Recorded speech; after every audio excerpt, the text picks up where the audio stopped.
Salut à tous et bienvenue en Burgundy. Aujourd'hui, je vais vous présenter un nouvel adaptateur balle caoutchouc. Donc là, déjà, on voit qu'il est beaucoup plus long. Aussi, ici, vous avez un passage élargi pour les gaz. Comme ça, on a un peu plus de puissance, plus long, passage élargi. Et ce qui est cool, vraiment cool, il tire des billes en 68. Donc il tire tous les projectiles en .68 comme par exemple le HDR 68 qui est dans ce calibre-là, ou bien même le HDX 68, le HDB. Il tire tous les projectiles, sauf les billes de peinture, parce que les billes de peinture, elles ne résistent pas à la propulsion de l'adaptateur. Bon, allez, maintenant je vais vous faire un test de vitesse. Pour des raisons de sécurité, je vais tirer les munitions une par une. Hop, je visse.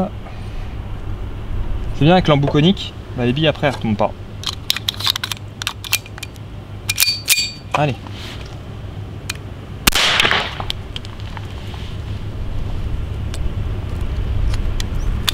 Tac tac. Donc 142 mètres secondes. Donc 135 mètres secondes. Ok. Donc maintenant on peut constater que c'est extrêmement rapide.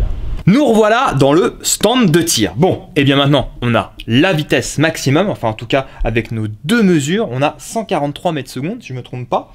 Et pour ceux qui se souviennent, on avait atteint 98 mètres secondes avec le HDB qui fait 16 joules. Donc là, on dépasse allègrement les 16 joules. Allègrement. Voilà. Alors, bon, moi, je me répète, à savoir qu'on peut donc tirer tous les projectiles en .68. Attendez, je reviens. Donc, ça veut dire des RUB, des Devastator, de la Brise-Vide, de la RBI. Voilà. On peut... Alors, je me suis dit, on va quand même faire le test. Je ne l'ai pas fait, mais il me restait encore quelques billes, les Shulk Ball. On va voir si ça explose ou pas. On verra bien. On va faire le test. Mais pas tout de suite. Ok, donc, vous savez à peu près les modèles qui tirent les billes 68 dans la gamme T4E, donc HDR 68, le HDB. Là, j'en ai pas, mais il y a le HDX qui fonctionne aussi avec du 68 et le HDS. Et bien maintenant, on a l'adaptateur. Ça, c'est sympa parce que si on possède un de ces modèles, eh bien, on peut réutiliser les billes caoutchouc ou billes brise-vide, les projectiles en tout cas en 68. Alors, je sais pas si vous avez remarqué, mais là, je me suis surpassé. Je vous ai fait du bricolage. J'ai pris une plaque d'aluminium en 1 mm. Et donc maintenant, on connaît la vitesse de projection du HDB. Donc on va réutiliser le HDB. Je vais tirer à droite avec, pour voir la déformation dans la plaque. Et je vais tirer, pardon, à droite, à gauche. Et, oula, fin de soirée, désolé. Et avec notre Colt 1911 équipé de l'adaptateur, du nouvel adaptateur, je vais tirer à droite. Voilà, allez, on va faire des essais, je vais mettre la plaque à 5-6 mètres. Allez, on va faire un petit test comparatif, moi je suis chaud, ça me tente bien. Allez, c'est parti. On est au 6 mètres, on va commencer avec le HDB 68, donc bille armure ossaire. Comme je dis souvent, j'aime bien cette bille là parce que elle n'est pas granuleuse comme là, par exemple la RUB. Allez, c'est parti. Allez, on va regarder ça. Eh bien, on a un beau POC, hein. Il n'y a pas photo. Ça me laisse des séquelles quand même. Quand j'ai fait le TP50, ça avait... Ah ouais, c'est bon, c'est bon. Ça avait bien fouetté. Là, je l'essaye pas. Même s'il fait que 16 joules, le HDB 68 avec de la bille armure ossaire, ça fait un beau POC, hein. Essaye de passer sur le côté quand on voit bien le POC sur le côté. Je sais pas si t'as assez d'éclairage. Oh, attends, je l'écarte, comme ça, Sabrina. Tu le vois bien? C'est impressionnant, hein, quand même, hein. On voit la largeur de la plaque. Ok, bon bah ça, c'était le premier test. Ouais, si ça vous plaît, je pense que je vais faire des tests de destruction comme ça, avec toujours la même plaque pour vous donner une idée. C'est vrai que ça fouette, hein. Bon, allez, maintenant on va essayer avec le Colt 1911 avec le nouvel adaptateur. Et bien maintenant on va faire l'essai avec le Colt 1911 avec l'adaptateur en .68. Munitions à blanc, c'est libello. C'est parti. Hop, hop. Allez, on va regarder l'impact.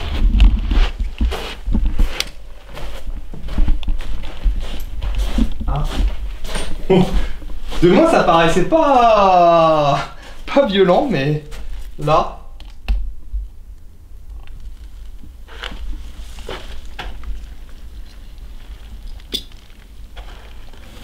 Bon, de loin, à 6 mètres, on voyait pas la différence. Mais en fait, non, c'est que là, carrément, la bille, elle a transpercé. La vache. Ouais.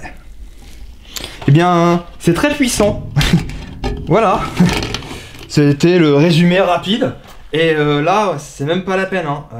Waouh. On teste pas ça sur un corps humain. Purée. Puissant, puissant, puissant. Bon. Eh bien, j'aurais fait qu'un essai. C'est complètement probant. On voit bien que l'adaptateur est beaucoup plus puissant que les T4E en .68. Je vais essayer la bille avec une shoal ball avec de la craie. Bon, je suis pas sûr de mon coup. J'ai très peur que ça explose lors de la propulsion. Mais bon, on va bien voir.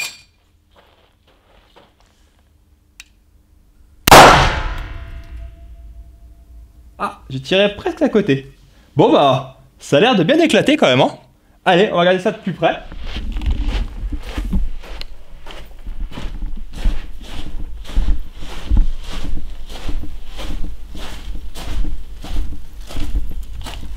Hop, je suis en train de couper la caméra. Bon, bah finalement, ça éclate pas lors de la propulsion, mais ça éclate sur la surface d'impact. C'est complètement dingue, ça a encore transpercé donc la plaque de 1 mm d'aluminium. Et là, on peut voir derrière que en fait, la bille, elle a dû commencer à éclater ici, peut-être. Et après, la poudre, elle a complètement, c'est complètement répartie sur les blocs en caoutchouc. Waouh! C'est violent, hein? Vache! Ouais, c'est quand même très puissant, hein. Allez, on attaque un test de groupement. Donc là, on est à 6 mètres. Je vais déjà mettre une bille. Hop. Hop.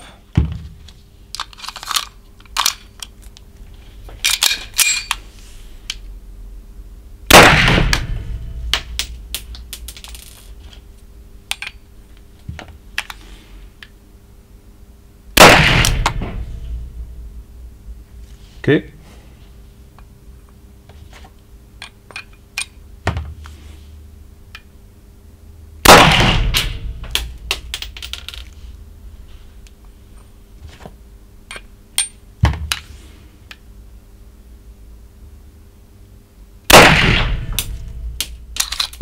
Allez, regardez les groupements. Eh bien, les groupements à 6 mètres sont pas mauvais. Ça groupe dans une cible d'environ 16 cm de diamètre. Ok, donc là, à 6 mètres, les groupements sont pas mauvais. Je vais pas effectuer de tir longue distance actuellement parce que, étant donné la vitesse où les billes sont projetées, on commence à avoir des instabilités au-delà. Enfin, on va dire que le groupement s'ouvre.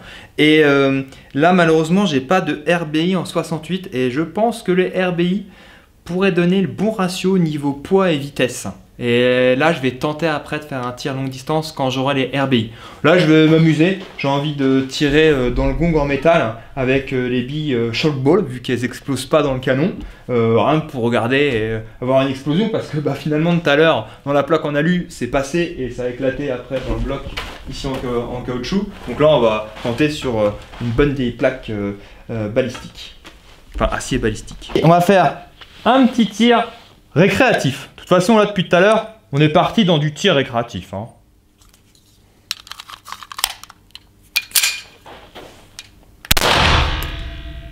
Là, ça éclate la bille. Même, je dirais, elle se désintègre. Hop. Les billes, je les ai mis dans quelle poche? Voilà. Tac. Tac. Je me sers d'un outil pour pousser les billes par sécurité. Ah ouais, ça éclate fort fort.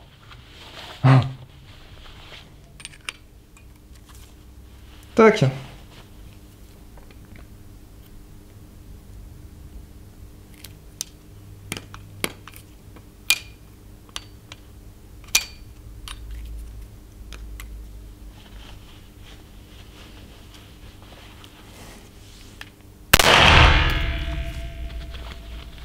Allez, une dernière.